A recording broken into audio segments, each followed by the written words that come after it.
Take our lead, let's help you make your mark. Our goal is your satisfaction. Let us show you the way.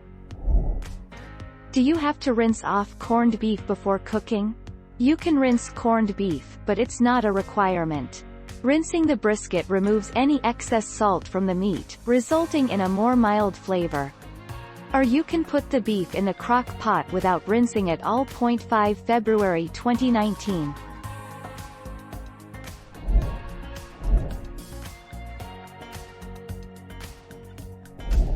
Make your mark, take our lead. Stovetop, rinse the brisket, place in a stock pot or any large pot and add water to cover.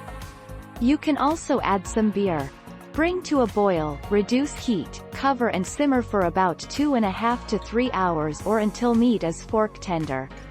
Slow cooker, corned beef cooks well in a slow cooker or instant pot. 8 March 2020. Thank you for watching. Please subscribe and hit the bell notification.